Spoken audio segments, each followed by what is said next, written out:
Hello, I'm the Nostalgia Critic guy, remember it? So you don't have to. This is a story about a boy and his Willy. Let me try it again. This is a story about a boy and his relationship with his little whale. No. This is a story about a boy who likes to hold on to his big fish. Okay, this isn't what you think. It has Michael Jackson in it. Okay, just roll it.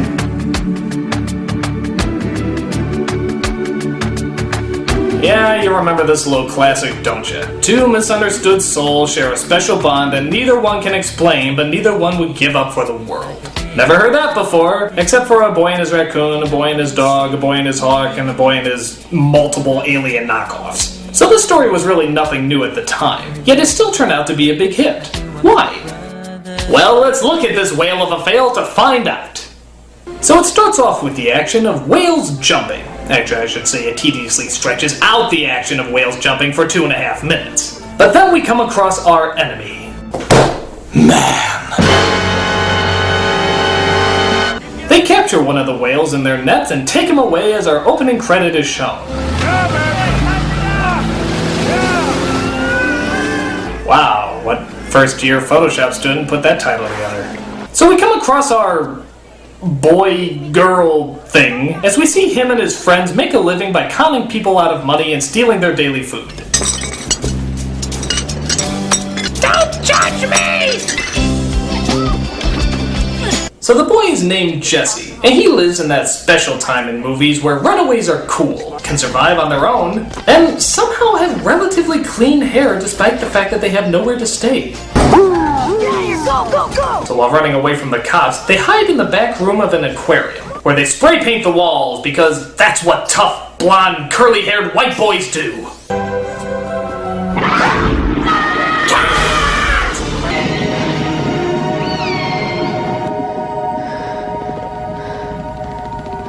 What is that? Yeah, I saw this in a book somewhere. I think it's called marketable.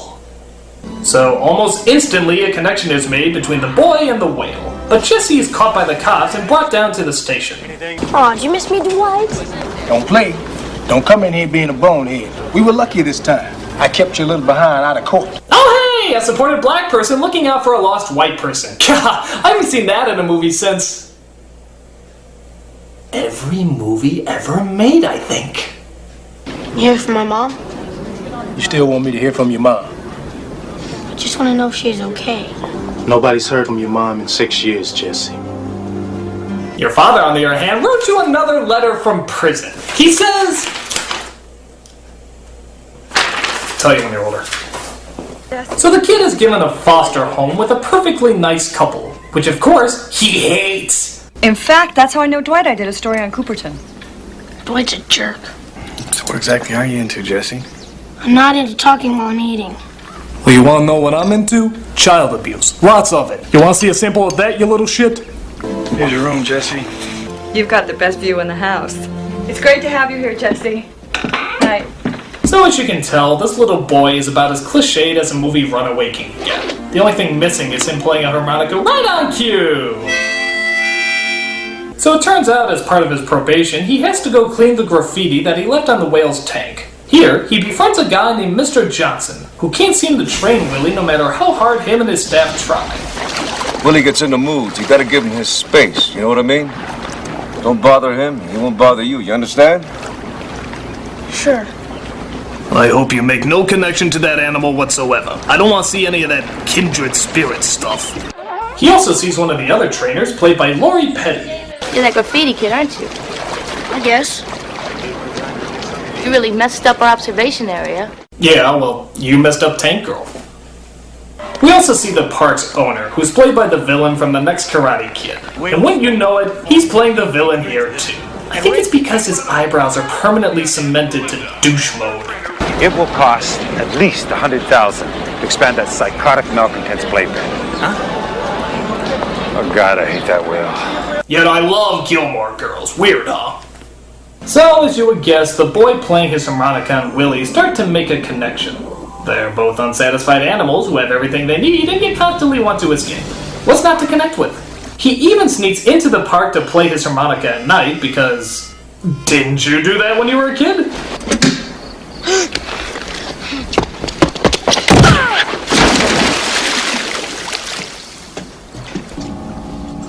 So after his thorough search, it turns out that Jesse almost drowns. But of course, Willy, the whale who couldn't love, saves the boy's life. I assume it's because he likes his food dry, but maybe he loves him as well. You saved my life. But still, why did he save the boy's life? Ever look into Willy's eyes? Those eyes discovered the stars long before a man was even a whisper on Mother Earth. Look into a man's soul if they want. You won't look at Ray or me. Maybe he sees you. Or maybe that's bullshit, I don't know. We could use him for the rest of the summer, if that's all right with you. Make a job of it. Pay him a little something, too. It's the least I could offer after he broke into my theme park, vandalized my walls, and disturbed my whale. So Jesse is now working there as a professional boy, as he notices Willy's disturbance is deeper than he thought.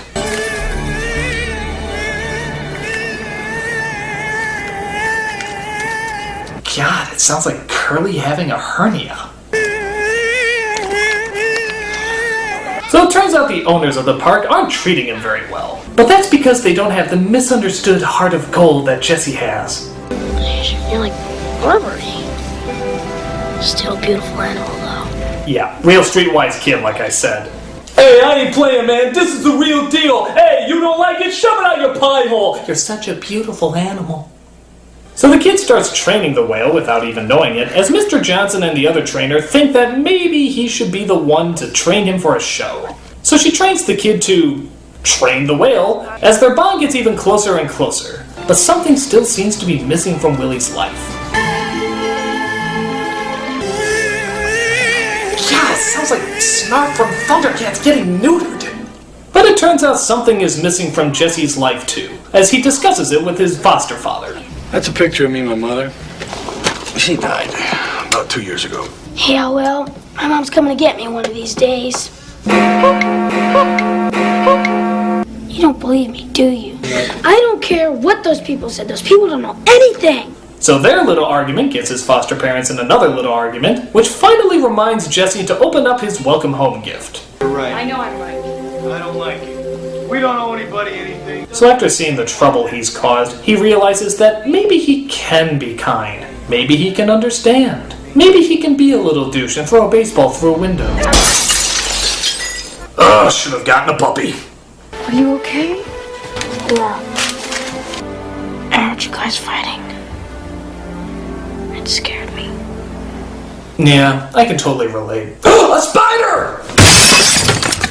So the bad guy drops by to see the trainer's progress. Thank him. Thank him. Good boy. Jesus, I swear this guy is a robot. Disengage impress mode, engage smug indifference. So you can do all that again. What you and Ray want cost a lot of money, I have to be sure. Dogs pee on brick walls? Let me check my douchebag files for that. The Willy Show. It'll make money. And that, my friend, is what we are all about. Yes, in case you didn't get the subtlety that he was the villain before, he just flat out says all we care about is the money. Why don't you just film the ending of Titanic with a sad face and a broken heart while you're at it? So everything is set for the Willy Show, but Willy gets spooked because people downstairs are, gasp, tapping on the glass. So let me get this straight. These killer whales that eat seals, dolphins, and even other whales can't take simple tapping on glass? I guess all seals need to scare them away are miniature windshields and a spoon. That'll keep them away for good. Please, Willy, please. Don't do it. God, it sounds like Jar Jar Binks in a blender. So Willy gets so mad at the constant clapping that he actually rams the glass, which actually results in one of my favorite scenes from one of the henchmen.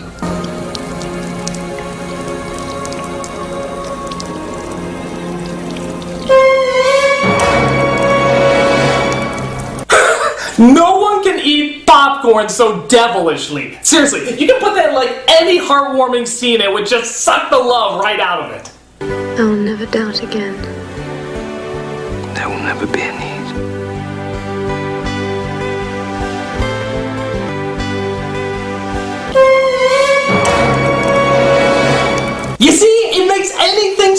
Dexter! Try it out in some other movies. I want to see what we come up with. So Jesse gets bummed out that Willy bailed out, so the supportive black guy comes in to try and talk some sense into him. Sick of this place. Going to find my mom. The state can't find your mom. The federal government can't find your mom either. When are you going to get it? Hey, your mom isn't coming back. Turned around and drove away. Didn't look around, didn't slow down, didn't even look in the rearview mirror. If this is the motivational speech, I suggest a rewrite. So Jesse packs up his things and decides to run away again. Where's he going, you might ask? Going to California. California. Shut up! Ugh, it sounds like William Hung sucking on helium! Shut up! So what is it Willy's been crying about all this time? It's your family. Wow, none of those marine biologists just noticed a bunch of killer whales happened to be waiting outside the park? Real observant. But it turns out Robodouche and his henchmen tried to destroy the tank so they can collect the insurance money that Willy is worth. You're worth more dead than alive. So what are our heroes going to do? Let's free Willy. I never liked this job anyway. Yeah, it's not like calling the police or animal control will play any part here. Nope, it's up to a Native American, a small boy, and Tank Girl. That makes logical sense. How are we gonna pull him? Oh, no, wait, I'll tell you what makes even more sense. Stealing your foster parents' truck when you find out later that they willingly would have helped you in the first place. Use your brains, you little... Oh, who cares? It's a whale of a chase as we see our villain, dressed as Hugh Hefner here, chases our heroes to the water.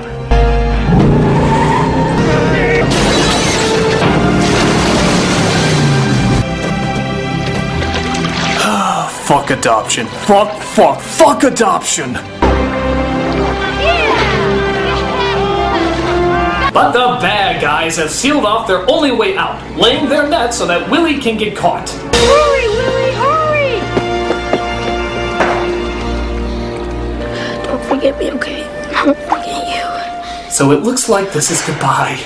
That famous scene that's shown on all the posters, every trailer, and even on the front of the DVD? Yeah, it looks like that's not going to happen. That whale's not going anywhere. Water's 20 feet deep, those nets will touch bottom, close it in. I believe this calls for a victory snort. Care to join me? Now come on, Willy, I know you can do it, boy! Okay, so we all know this scene and we all know the jokes made about it. The whale only makes it halfway. The whale crushes the boy. The whale eats the boy while jumping over. We've seen all the satires. But here's my question that nobody's ever brought up. If Willy can jump over several feet of solid rock, why couldn't he just jump over the nets? They're underwater. All he has to do is jump half a centimeter and he's free. There was no point in jumping over those fucking rocks. It was totally dumb. God, I hate that whale. Oh well, at least I still got my white shark insurance at SeaWorld. So the kid reunites with his foster parents and Willy reunites with his family as well. There it is, Free Willy. What's my take?